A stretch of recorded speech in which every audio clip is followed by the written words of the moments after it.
Capítulo 10, 2 de Coríntios capítulo 10, vamos ler hoje o capítulo 10 inteiro, e vamos iniciar com os versos 1 e 2, 2 de Coríntios 10, versos 1 e 2. Novo momento dessa carta abençoada, estamos indo para o final.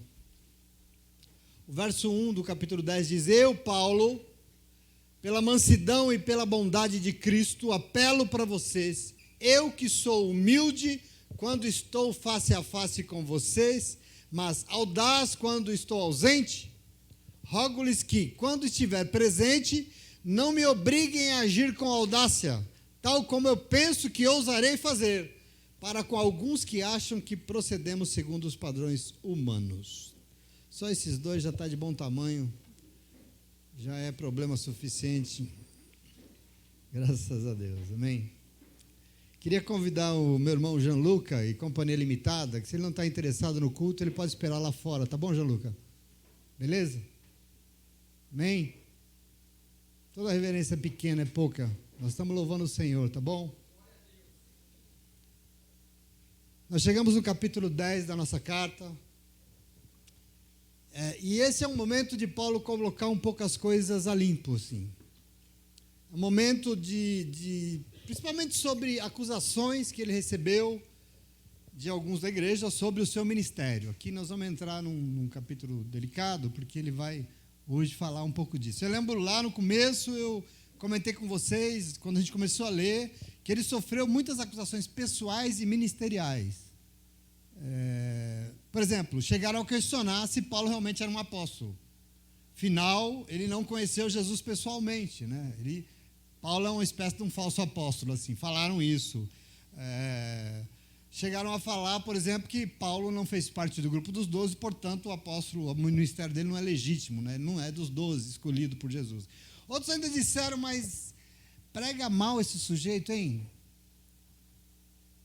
Esse Paulo não tem eloquência nenhuma. As suas ministrações são xoxas. Chegaram a falar. Esse Paulo fala tanto do Espírito, mas ele mesmo é carnal. Por que ele fica tão interessado nas ofertas da igreja? Acusações que houveram contra ele. Chegaram ainda a dizer que quando Paulo estava lá visitando a igreja, ele era manso como um cordeirinho. Mas quando ele não estava lá na igreja, de longe, as suas cartas eram muito ousadas. Ou seja, ele só sabe ser bravo de longe, mas aqui perto ele afina. Falaram isso dele. Enfim, muitas acusações que ele, obviamente, não vai deixar em branco, não vai passar barato isso, e por isso nós chegamos neste momentinho que ele vai lavar roupa suja mesmo. Né? Não tem outro jeito. Ele vai colocar uns pingos nos is, ele vai calar a boca de Satanás, ele vai rasgar o verbo. E é bacana, é importante. Por isso ele começa o capítulo 10 rogando. Ele começa pedindo. Meio ele disse assim que nós lemos: já que vocês disseram que quando eu estou aí face a face eu sou manso e humilde, e quando eu estou longe, nas cartas, eu sou ousado, não me obrigue a usar esta mesma ousadia quando eu estiver aí, porque é o que eu pretendo fazer quando eu for aí com vocês, sobretudo para esses que andam dizendo que eu sou carnal. Porque disseram. Não me obriguem. Paulo está bravo aqui. Esse capítulo ele está bravo.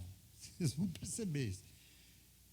Que eu faço tudo nos padrões humanos. Eu sei carnal, né? Essa é uma acusação. Então, diante dessas acusações pesadas, ele vai usar a sua caneta agora para avisar, e ele deixa muito claro: eu não vou só escrever, quando eu for, eu vou até aí, e quando eu chegar, eu vou confrontar pessoalmente tudo que eu estou escrevendo. Não é só com a caneta, mas pessoalmente eu vou mostrar para vocês. Quer dizer, ele está nessa pegadinha. Veja o verso 3, até o 6. Pois embora vivamos como homens, não lutamos segundo os padrões humanos. As armas com as quais lutamos não são humanas, pelo contrário, são poderosas em Deus para destruir fortalezas. Portanto, destruímos argumentos e toda pretensão que se levante contra o conhecimento de Deus. E levamos cativo todo pensamento para torná-lo obediente a Cristo.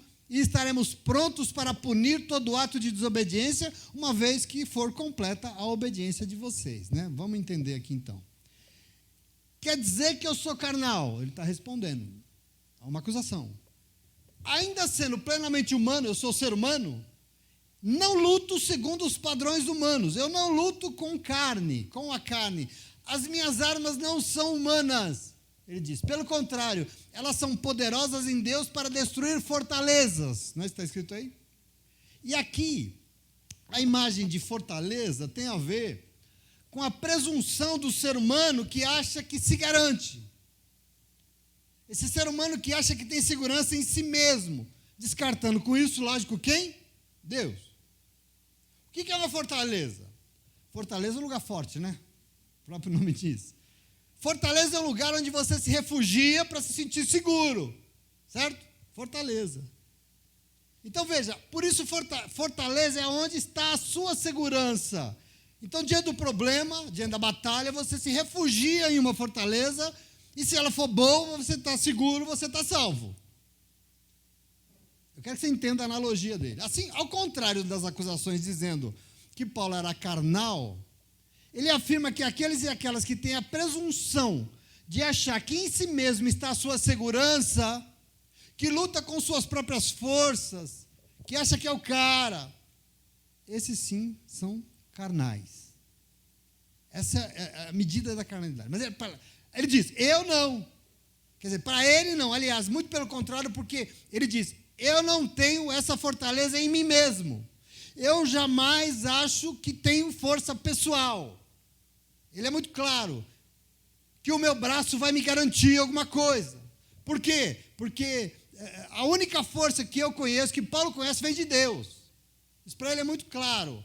A única fortaleza possível nesse mundo, ou em qualquer outro, é o Senhor e nada mais. Para Paulo é isso. Que bom que não só para ele. Essa é a sua grande arma.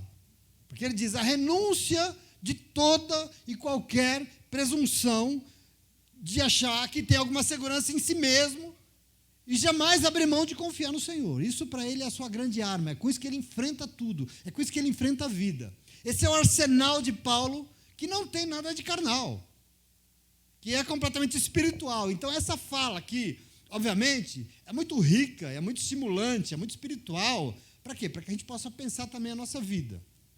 Essa é uma medida muito importante.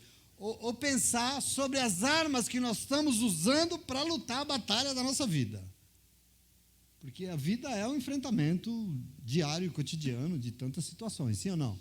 Quais as armas que você está usando para enfrentar essa sua batalha? Por quê? Porque essa acusação contra Paulo aqui revela um problema e uma realidade que eu diria para vocês que é um tanto quanto recorrente na história do ser humano, porque não é só com Paulo, mas até os dias de hoje o ser humano insiste em ter em si mesmo a sua fortaleza. É isso que ele desconstrói aqui, que você precisa compreender. Quando o que nos garante somos nós, quando a nossa garantia está na nossa capacidade, na nossa força, na nossa inteligência, na nossa formação, no nosso diploma, no nosso dinheiro, na nossa voz bonita e imponente, Deus deixa de ser a fonte da nossa segurança e assim a fortaleza somos nós mesmos e as nossas capacidades. E nós precisamos construir. A definição de ser humano carnal é isso. Alguém que é movido segundo a carne se revela, o fruto é esse. Essa fortaleza, essa sua convicção. Ser humano carnal nunca leu o Salmo 46, verso 1, que diz, Deus é o nosso refúgio e socorro bem presente no momento da angústia, na hora do enfrentamento. Você não considera isso, é carnal. A sua segurança, a sua fortaleza é outra coisa, eu me garanto, está em mim mesmo. Ser humano carnal é aquele que tem a sua segurança baseada em si mesmo e por isso vive fechado para Deus. Deus não entra na equação. Ser humano carnal não se lembra, por exemplo, do Salmo 91, que nós conhecemos de cor, verso 1 e 2. Aquele que habita no abrigo do Altíssimo e descansa à sombra do Todo-Poderoso pode dizer ao Senhor o quê? Tu és o meu refúgio, a minha fortaleza, o meu Deus e em quem confio. Essa é uma afirmação que não vem da carne jamais. Essa é uma afirmação profundamente espiritual. Você se lembra quando a gente meditou outro dia em Jeremias 17? Jeremias 17 nós lemos uns domingos atrás. Maldito é o homem que confia no homem e faz da carne mortal o seu braço e aparta o seu coração do Senhor. Essa é a carnalidade que Paulo está dizendo aqui. Esse é o problema dele. Quem faz da carne mortal a sua força se afasta do Senhor. Isso é ser carnal. Provérbios 14, 26 diz que aquele ou aquela que teme ao Senhor possui no Senhor uma fortaleza segura. Onde está a nossa força? Onde está a nossa garantia? Onde está a nossa segurança? Por que nós não tememos? Por que nós não desfalecemos? Por que nós não existimos? Porque a nossa fortaleza não está em nós mesmos, está no Senhor. E aqui Paulo vai dizer, vocês estão dizendo que eu sou carnal? Eu não luto contra nada com força do meu braço. As minhas armas são poderosas em Deus. E só em Deus, isso é muito importante. Ele esclarece que ele é tudo menos carnal, porque para enfrentar tudo que ele enfrentava, e olha que não era pouco, hein? Olha que não era bolinho. Paulo sabia escolher as armas certas. E para ele, a arma que servia era aquela poderosa. Por quê? Porque vinha de Deus. A estratégia era de Deus.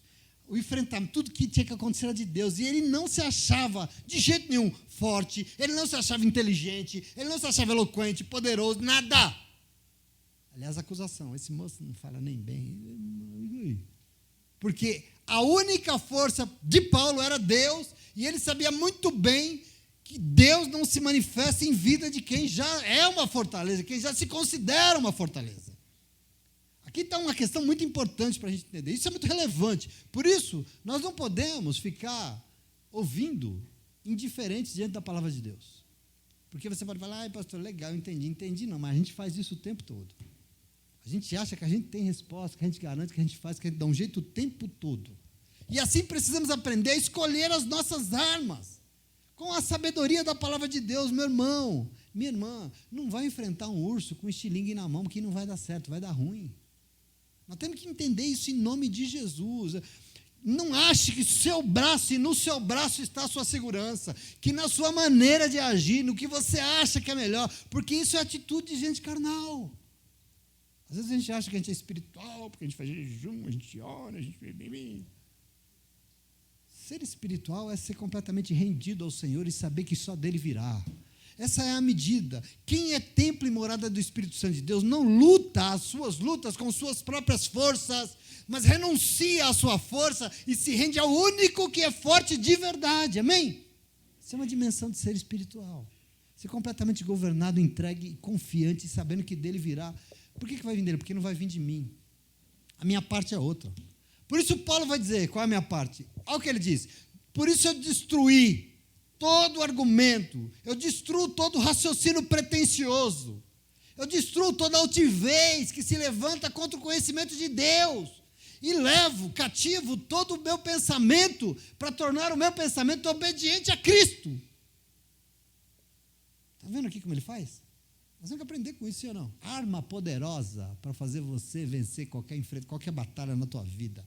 Presta atenção aqui nesse armamento, nesse arsenal dele, porque é assim que se vence uma batalha com o Senhor. Não dá para ficar apanhando e derrotando. Todo pensamento, todo argumento argumento pretensioso ele faz. Quer dizer, toda altivez, todo achar que é alguma coisa, achar que pode alguma coisa, que não precisa de ajuda, achar que sozinho vai conseguir, tem que cair por terra e ser repreendido e ser destruído dentro dos nossos corações. Precisa. Não é uma coisa que você pode negociar. Não, eu acho que eu vou conseguir. Já achou, toca fogo nisso. Já achou, dá uma marretada nisso. Observe que a batalha ocorre primeiro aonde? Nos nossos pensamentos. É aqui que o negócio começa. Nos nossos pensamentos. O nosso pensamento tem que ser preso, Paulo fez. É cativo, porque o que pensamos tem que se submeter a Cristo. O que está aqui primeiro. A minha maneira de pensar domingo, né? Tem que ser transformada, renovada. E quando eu renovo, eu submeto o meu pensamento a Cristo. Quer dizer, o pensamento é o primeiro campo de batalha. Por quê? Porque é aqui que nós escolhemos as áreas para enfrentar o que nós temos que enfrentar. Antes de fazer, você pensa.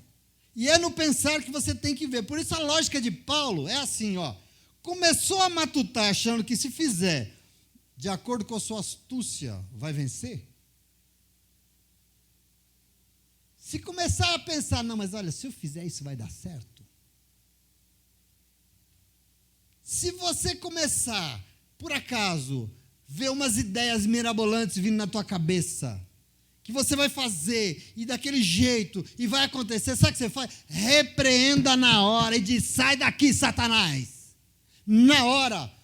Eu sei que eu vou vencer essa batalha, eu sei. Mas sabe por quê, Satanás? Porque minha força virá do Senhor e não de mim mesmo. Eu vou vencer porque eu ouvi domingo, porque eu li na palavra de Deus, porque eu orei, e eu sei de onde virá, e não de mim. Repreende em nome de Jesus. Eu vou lá, eu vou resolver. Vai o quê? Aonde? Repreende. Eu vou vencer porque as minhas armas são poderosas. Aliás, minhas não. Vou vencer porque as armas são dele. E é por isso que eu sei que eu vou vencer em nome de Jesus. Amém? Não é a nossa estratégia, não são as nossas forças. A nossa força vem de onde? Do Senhor. A nossa estratégia é dada por Ele. Nós vamos vencer quando dele vier, e não de nós, em nome de Jesus. Por isso Paulo, sabendo de onde vem a força dele, diz, eu estou pronto até para punir toda a desobediência aí, desde que a obediência de vocês seja total. Desde que vocês abram mão dessas fortalezas aí, desse discursinho mole de vocês, achando que vocês são alguma coisa. Porque essa igreja achava que era. Não se preocupem porque eu estou escrevendo, mas vou estar aí pessoalmente, e nós vamos ver esse cordeirinho aqui, que ele é tudo menos carnal. No momento que ele está. Eu sei o que vocês disseram aí, e eu estou pronto para punir a desobediência, desde que exista arrependimento e obediência plena de vocês. É isso que ele diz, amém? Percebeu aqui? Medida do Senhor, arma poderosa para derrubar o que for. Verso 7 e 8. Ok, até aqui? Ele diz assim, vocês observam apenas a aparência das coisas. Se alguém está convencido de que pertence a Cristo, deveria considerar novamente consigo mesmo que, assim como vocês, nós também pertencemos a Cristo. Pois mesmo que eu tenha me orgulhado um pouco mais da autoridade que o Senhor me deu, não me envergonho disso, pois essa autoridade é para edificá-los e não para destruí-los. Veja, vocês só ficam na aparência. É o que ele está dizendo aqui. Vocês só analisam o exterior. Mas se alguém quer pertencer a Cristo, tome consciência disso de uma vez por todas. Se vocês são cristãos, se vocês são do Senhor, tomem consciência disso, porque eu também sou, enxerguem isso. Olhem com mais cuidado. Vocês são espirituais, então olha, vocês dizem que são cristãos, pois é, se olharem bem, vão ver que eu sou de Cristo e sou muito de Cristo. Vocês não estão falando de qualquer um, não. Ele é muito claro. Ele está se defendendo aqui com todas as forças. Ele está se defendendo mesmo das acusações, porque elas eram e foram muitas. Vocês dizem que eu sou orgulhoso, mas ainda que tenha me orgulhado da autoridade que o Senhor me deu, eu não me envergonho disso. Sabe por quê? Porque o Senhor me deu a autoridade aqui para edificar a vida de vocês, não para atrapalhar ninguém, não para destruir ninguém. Por que eu tenho orgulho dessa autoridade que Deus me deu de fazer a obra no meio de vocês? Porque essa autoridade tem edificado vocês. Foi para isso que Deus me deu. Não me deu para me achar, para me sobrepor. Em outras palavras, o que me dá orgulho não sou eu mesmo. O que me dá orgulho são os frutos daquilo que o Senhor colocou na minha mão. O meu orgulho não vem porque eu sou o cara. O meu orgulho vem porque aquilo que o Senhor me deu para fazer, e aliás o Senhor me deu toda a autoridade que Deus me deu, eu sei que é a autoridade dada por Ele. Por quê? Porque essa autoridade dá frutos, e eu vejo os frutos, sabe por quê? Porque eu vejo a vida de vocês mudando, eu vejo a vida de vocês edificada, eu vejo transformação na vida de vocês. Esse fruto é o que me orgulha. Vem de mim? Vem dele. A autoridade que vem de Deus sempre edifica. A autoridade que vem de Deus sempre melhora, nunca destrói. Isso você precisa tomar para você como medida. Você sempre tem e vai terá, e vai ser e terá autoridade sobre você. Você vai ser uma autoridade em alguns momentos e vai ter autoridade em você. Tome medida para você. Que autoridade, por exemplo, há em um líder religioso, um pastor que fala e o que ele fala mais destrói do que edifica? Vinda de quem essa autoridade? Que traz acusações, que quer mais botar piolho na cabeça das pessoas, deixa as pessoas com medo. Que autoridade que há? Nenhuma.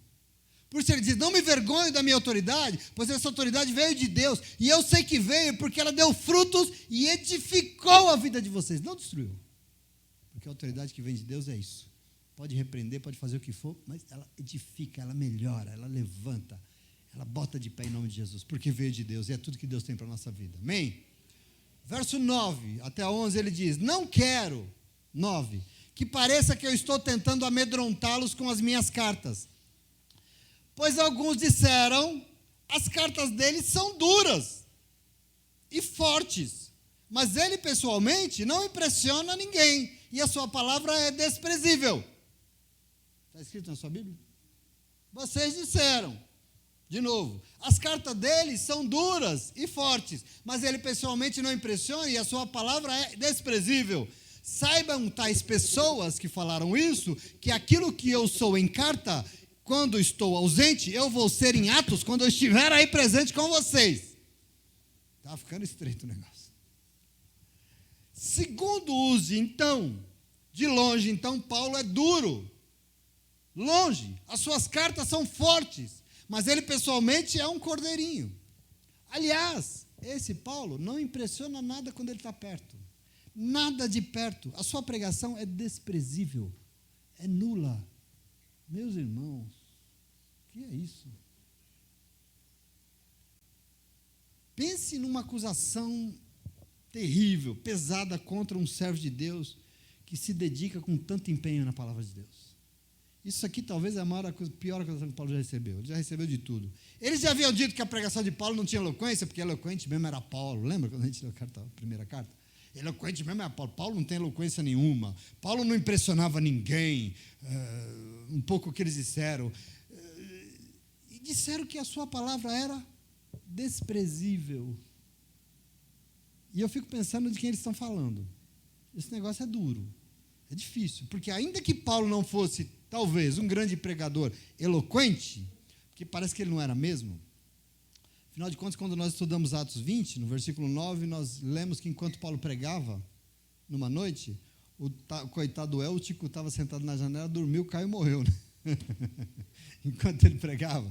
De repente, não era muito eloquente mesmo. Entretanto, uma coisa, nós não podemos questionar jamais, com eloquência ou sem eloquência. As palavras que saíam da boca de Paulo não vinham de qualquer lugar, mas as palavras que saíam da boca dele vinham de um lugar muito certeiro e eram palavras do Espírito Santo de Deus. Isso nós não podemos ter dúvida. Aqui a questão é das medidas, né? Eu sei que na igreja as pessoas ficam muito atrás e empolgadas com esses pregadores muito eloquentes, né? Tem gente que faz um salseiro desgraçado aí, convence muita gente, tem gente que elogia e dá, né? E essa eloquência é boa, tal. Agora, nós temos que nos ater, não é na eloquência do pregador, nós temos que estar preocupados com a verdade da palavra que ele está ministrando. Isso é fundamental. Aliás, eu fiquei pensando o quanto, para alguém que se dedica tanto na palavra de Deus, essa é uma acusação muito pesada. Ultimamente, eu ando usando as minhas horas de esteira, né? Não tantas horas, mas o meu tempo de esteira, para ouvir pregação, porque enquanto eu fico lá ouvindo, se eu não ouço a pregação, eu fico ouvindo os caras da academia falar, não estou interessado, então eu fico ouvindo a pregação. E eu fico estava ouvindo um cara falar, tenho ouvido assim, e a gente sempre se questiona, a gente sempre se avalia, né? Quando você ouve pregação, você fica se avaliando, porque, sinceramente, às vezes eu fico me perguntando, Senhor, logo eu, né? Com essa voz chinfrim, para falar para as pessoas, o Senhor tem certeza disso que o Senhor me pediu e está me pedindo? Eu me questiono. Mas na hora, eu ouço algo aqui no meu espírito, e eu ouço uma lapada na orelha, ouvindo sempre, quem você acha que vai falar? É você? Isso ontem, por exemplo, foi muito forte. Eu uso quem eu quero, do jeito que eu quero, na hora que eu quero. Eu uso o pregador simples mesmo. Sabe por quê? Porque a boca não é dele. Eu uso o pregador iletrado, quem for, porque a honra não é dele e a glória não pode ser nunca dele. É por isso que eu uso quem eu quiser usar, na hora que eu quiser usar, do jeito que eu quiser usar. Esse é um dilema que eu queria dizer para você, é real, não só na minha vida, e nós precisamos compreender, porque nós que somos povo de Deus, desejamos ser ferramentas de Deus, sim ou não? Ser ferramentas na mão do Senhor, e você vai ter oportunidade, você vai ser ferramenta de Deus nesse mundo, em tantos lugares, aqui na igreja, nos lares, onde você estiver, no meio da sua família, onde você estiver, você vai ser nas visitas, né, Lê? Ferramenta de Deus na vida das pessoas, e você precisa, quando o Senhor chama, e se é Ele que chama, descansa. Quem lembra quando o Senhor chamou Jeremias? Jeremias capítulo 1, diz que o Senhor veio e falou, Jeremias, eis que eu quero te chamar, eu quero ter uma obra para você fazer, você vai ser profeta. E aí o verso 6, Jeremias diz, mas eu disse, soberano Senhor, eu não sei nem falar. Eu ainda sou tão jovem, nem falar direito eu sei. A todos a quem eu enviar, você irá e dirá tudo que eu lhe disser, Jeremias. Quem diz aqui sou eu, não é você. Às vezes a gente não quer ser usado na igreja, não quer ter oportunidade, não quer falar na intercessão, a gente tem medo, né? No encontro de Jó. Quem fala aqui, se eu estou chamando, sou eu, não é você. Fale o que eu lhe ordenar, não tenha medo deles não, pois eu estou com você para protegê-lo, diz o Senhor. O Senhor estendeu a mão, tocou a minha boca e disse, agora eu ponho em sua boca as minhas palavras. Querido, quando a obra é de Deus e o chamado é de Deus, quem faz é Deus, quem fala é Deus, quem usa a tua boca é o Senhor. Se você está aqui louvando, que seja a boca do Senhor, nós temos que nos permitir, e nós temos a nossa porta lá, então assim, não se cale diante de nenhuma acusação, quando o Senhor quiser usar a tua boca neste mundo, porque às vezes você quer falar, mas a irmã fala tão mal, né? Irmão não é eloquente, né? Não é pregador, não se cala não, porque se for o Senhor que mandou falar, pode abrir a tua boca, porque o Senhor vai falar. Já vai falar, não se preocupe com isso não, isso é medida de Deus. Era isso que movia o apóstolo Paulo, pouco eloquente, vamos dizer assim, nem era um grande pregador, não era um Apolo da vida, porque a acusação era de que Paulo, e a palavra dele era desprezível, e ele de bate-pronto diz desprezível, então deixa eu chegar aí que vocês vão falar na minha cara que é desprezível. Quero ver vocês falarem para mim aqui, fala para mim, na minha frente. Quando chegar aí, muitos vão saber que aquilo que eu sou na carta, eu também sou pessoalmente, glória a Deus por isso. Eu não sou um homem de duas palavras. Amém? A dura que ele dá, a dura apostólica aqui de Paulo, tem uma autoridade. E vem da autoridade de alguém que sabe que a sua vida não era mais plano seu. Paulo é isso. Paulo não vivia mais por ele mesmo. Ele diz isso, né? Eu não vivo mais eu, mas Cristo vive em mim. Ou seja, eu não falo eu mais, eu não falo o que eu quero, eu não abro a minha boca diante do povo para dizer coisas que eu penso, que eu acho. Não, Cristo vive em mim. Eu não falo mas tudo que eu falo é fruto de um chamado muito sério da parte de Deus em minha vida. Isso eu tenho toda a reverência do mundo. Por isso essa é a nossa parte. Essa é a nossa questão. Porque num momento muito triste de acusação, serve para nos lembrar de muitas coisas. E uma coisa que eu queria dizer para você, uma segunda talvez agora nesse momento, uma que Deus vai usar a tua boca, então não pode se calar, é que na obra de Deus, o próprio Deus vai usar muitas vozes para te estimular. Para dizer para você, vai, porque Deus é na sua vida. Mas da mesma forma, o diabo vai usar a boca de muita gente para te desanimar. Para dizer que, não foi bom. Faz parte. Basta você se dispor a ser voz de Deus, cumprir os desígnios do Senhor, que o diabo vai usar suas caras e bocas. Quem lembra de Mateus 16? Mateus 16, você lembra, só para te relembrar, você sabe, diz que Jesus fez uma enquete, né? E ele falou, quem as pessoas dizem que eu sou? E a resposta dos discípulos foi um monte de gente, um monte de coisa. Fala, se tem coisa que não falta, é a gente falando do Senhor. E fala, uns falam que você é Elias, outros falam que você é João Batista, que você é um profeta. Fala que não fala. Esse povo é boca aberta, fala demais. E aí, a pergunta de Jesus é, e vocês, meus discípulos, quem diz que eu sou? E Pedro, sempre, Pedro, intempestivo, toma a frente e fala, tu és o Cristo, o Filho do Deus vivo. E aí Jesus fala, parabéns, Pedro. Lindo. Sabe por quê, Pedro? Não pelo que você disse, mas porque o que você disse não veio de você, mas foi Deus que falou através da tua boca. Foi o Senhor que falou através da tua boca. Você permitiu que Deus usasse a tua boca. Parabéns, Pedro. E Jesus prosseguiu falando. Então, eu sou filho de Deus, eu sou o Messias, então eu preciso ir para Jerusalém, mas eu vou morrer, tá? Eu vou para lá para morrer, e tal, porque é necessário. E na hora, quando ele começou a falar que ele vai morrer, Pedro falou, Jesus, vem aqui um pouquinho. Olha a arrogância desse homem. Olha a pretensão de gente que se acha. Arrogantemente pegou Jesus pela mão, levou ele à parte. A Bíblia diz que começou a repreender o Senhor. Pedro começou a repreender o Senhor. Para de falar que o Senhor vai morrer. Vai não, isso não serve. Nós não precisamos disso. Para de falar, não tem nada de morte não. Mas na hora Jesus falou o quê? Se afasta de mim, Satanás. Se afasta de mim, Satanás. Por quê? E aí Jesus explica. Porque você está sendo uma pedra de tropeço para aquilo que eu vim fazer. Eu vim fazer o quê? A vontade de Deus. Você está sendo pois que a tua fala diz respeito ao que quer os homens e não Deus. Então, presta atenção. Toda vez que você aceitar ser boca de Deus nesse tempo, instrumento de Deus na vida das pessoas, Deus vai te estimular, como Ele usou Pedro para estimular. Mas, na mesma hora, não se assuste, não. Satanás vai usar os seus e, por isso, quem tem que dar ouvido à coisa certa é você, em nome de Jesus. É você que tem que saber quem é que está te chamando. É você que tem que ter espiritualidade para saber quem é que está falando com você, em nome de Jesus. Essa parte é nossa. Sempre vai ter. Pessoas que se permitem. Não é porque Pedro é Satanás, não. Ele não era. Mas ele se permitiu, ele deu voz para uma coisa aqui dizendo, não, mas isso não é bom para nós. Isso não é bom para os planos de Israel. Isso não é o que Israel precisa. Esse não é o Messias que nós sonhamos. E aí ele vai lá repreender Jesus. Ele sai daqui. Ele estava dando ouvido a quem? Ao diabo. A Satanás, e aqui eu queria dizer para vocês, isso é uma constante, querido, em nome de Jesus. Então, presta atenção aqui, nós temos que ter convicção do que nós falamos, porque como Paulo aqui, nós não falamos nada por nós mesmos, nós não podemos, somente nós temos que orar. Nós falamos porque nós oramos, nós falamos porque nós buscamos, nós falamos porque nós empenhamos em nos diminuir, nós nos anulamos, nós falamos, sabe por quê? Porque eu estava lendo a palavra de Deus e a palavra de Deus falou, e eu não li, mas eu ouvi a palavra de Deus na internet e ela falou, e eu ouvi aquilo com muito respeito e com muito temor, e eu me empenhei, e quando você abrir a tua boca, seja o Espírito Santo de Deus a falar, porque Ele vai falar através da tua boca. E eu não estou falando na igreja só, não, é no teu casamento, é na tua casa, é com os teus filhos. Às vezes a nossa autoridade com os nossos filhos é uma bênção, né? Se o teu filho não te ouve, quem é que vai te ouvir? Vem de onde a nossa autoridade? O Espírito de Deus jamais será desprezível. Presta atenção aqui nessa acusação.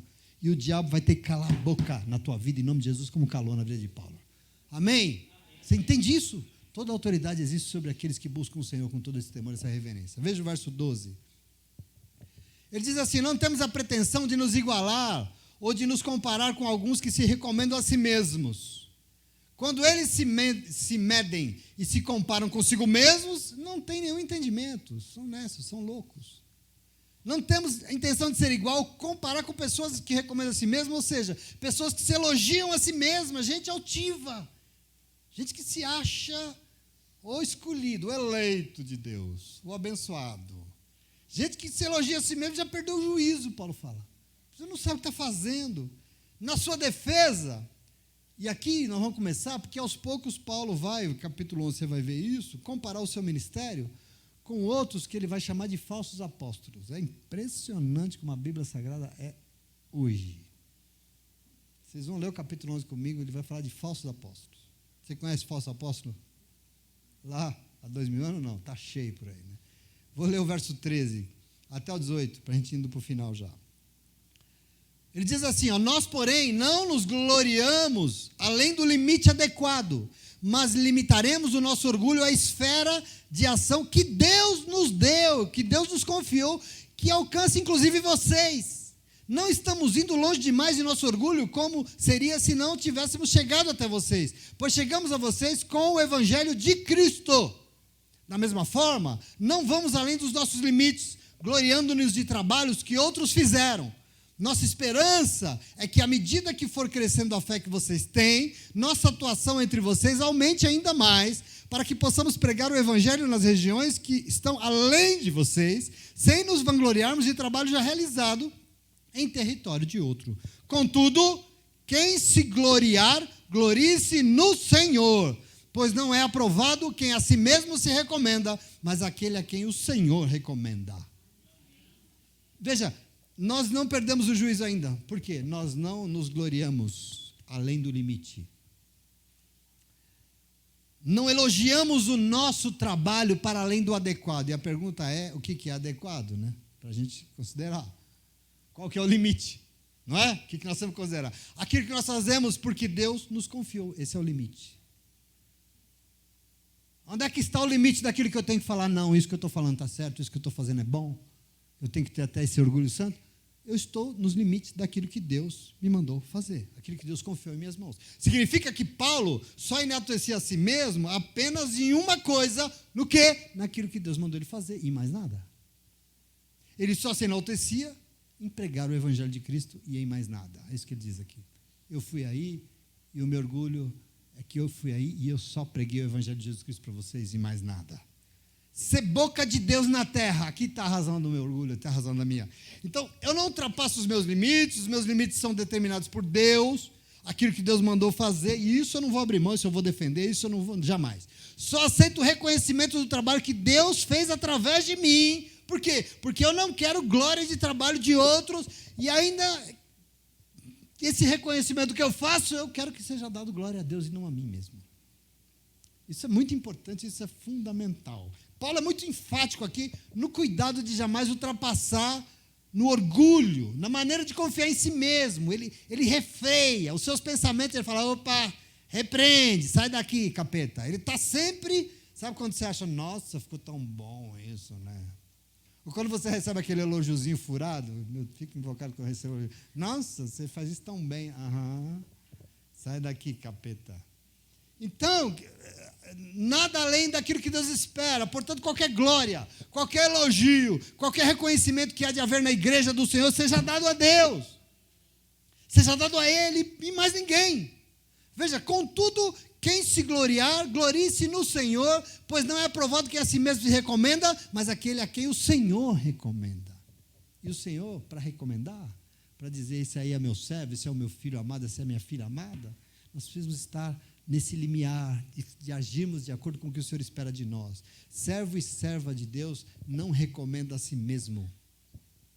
Se há de existir algum orgulho naquilo que nós fazemos na igreja, que esse orgulho seja dado ao Senhor, seja direcionado ao Senhor e somente a Ele.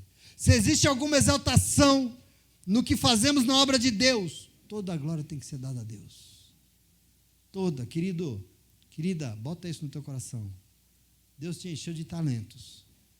Uns que você nunca imaginou estão aí. E Deus quer usar, e você não sabe do que você é capaz. Mas quando Ele te usar, e todo mundo vai bater palma, que a glória seja dada ao Senhor, e só ao Senhor e a mais ninguém, em nome de Jesus. Servo e serva de Deus, jamais se orgulha daquilo que faz diante do Senhor, porque a obra é dele, quem faz é Ele, e está acabado e somente Ele, nós temos que entender isso. Não precisa se render também às acusações de Satanás e deixar de falar.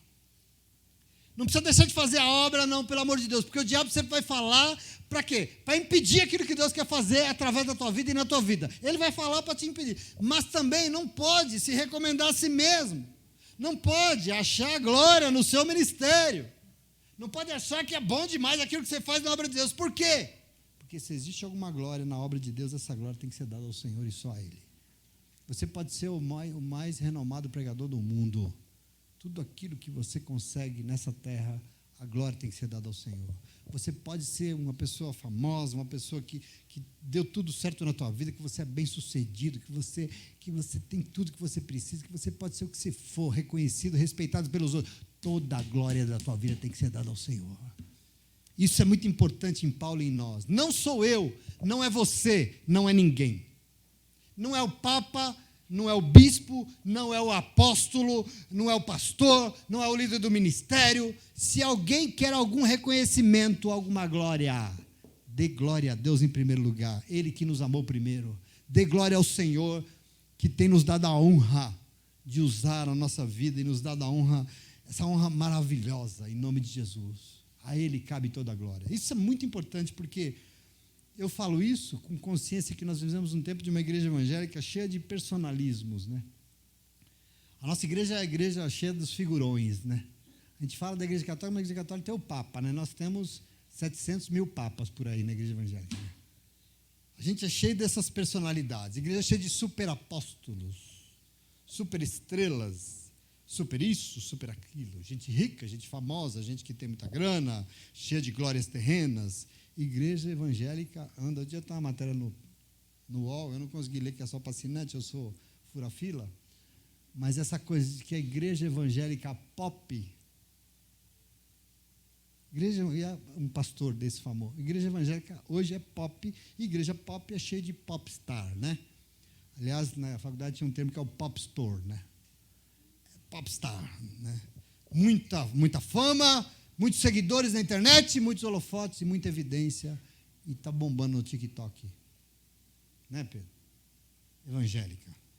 Nós temos que entender, essa igreja feita por líderes pops não tem lugar para a glória de Deus. Eu quero que você entenda isso em nome de Jesus. Porque a glória de Deus se manifesta no simples.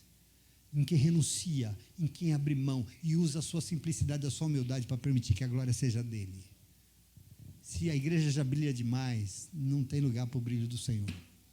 Se a igreja já é poderosa demais, não tem lugar para o poder de Deus. A glória fajuta dessa liderança não serve para revelar a glória de Deus. Miami que o diga em nome de Jesus. Amém? Portanto, queridos, já indo para o final, nós vamos tomar posse das palavras que Deus colocou na boca do servo dele. Isso aqui para mim é muito sério. E assim compreender o que o Senhor espera de nós.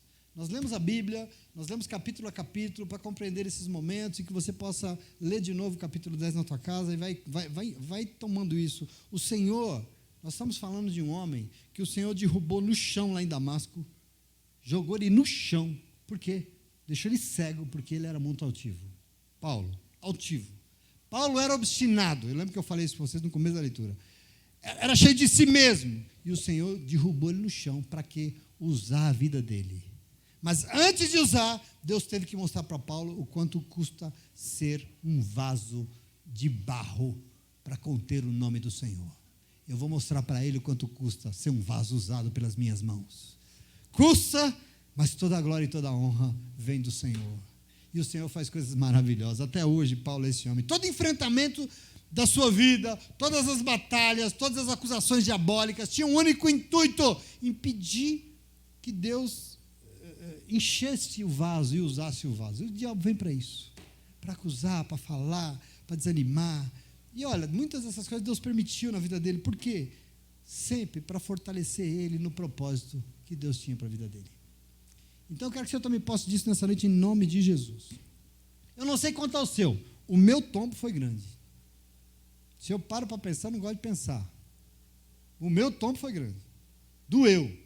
Mas eu queria dizer para você, com a mesma intensidade que doeu, eu recebi o cuidado do Senhor para ir lá fazer tudo que Ele desejava fazer. E disso eu não abri mão. E eu quero que você entenda isso. Nossa Deus, está doendo, mas o que eu tenho para você é muito maior do que essa dor. Eu quero que você tome posse disso em nome de Jesus. O que você também possa compreender nessa noite, que Deus tem propósitos para cumprir através da tua vida, assim como tinha na vida desse homem. E não se preocupe, de você e dos seus Ele vai cuidar, porque esse compromisso é dele. O Senhor assume isso com você, não se preocupe, mas para isso aceite renunciar a todo tipo de achar, que é o problema dessa igreja. Querer confiar no seu braço, ficar se rendendo a elogiozinho barato, furado, porque o mundo adora te elogiar, adora. Querer vanglória para você mesmo. Entenda que Ele quer e Ele vai nos usar. E o tombo serve para a gente saber de onde virá a tua glória, de onde virá a tua vitória, e sobretudo, de onde virá, mas para onde tem que ir a glória da tua vida. É por isso que nós estamos às vezes cair. Porque se a gente já é demais e não cai, toda a glória e toda a honra é nossa. Por isso que às vezes precisa. Então que toda a honra, toda a glória, todo o louvor, toda a adoração, todo o reconhecimento da tua vida seja dado ao Senhor. Não menospreze não aquilo que o Senhor fez lá atrás por você, pelo amor de Deus. Porque se voltar, pode ser que Ele não esteja. Deus já veio, Deus já curou, Deus já fez, Deus já transformou. Não menospreze. Como é que eu faço isso, pastor? Dê toda a honra e toda a glória para Ele, naquilo que você já foi. Como? Honre o Senhor hoje, que você está melhor. Não menospreze, não. E o Senhor que veio hoje aqui te fortalecer, Ele veio porque Ele quer usar a tua vida em nome de Jesus. E se você der a Ele a honra, o reconhecimento e a recompensa, e a vida eterna, será tua em nome de Jesus. Você crê nisso? Porque Ele é Deus. E se você crê, eu quero que você aplauda Ele, porque Ele é bom. Aleluia! Glória a Deus.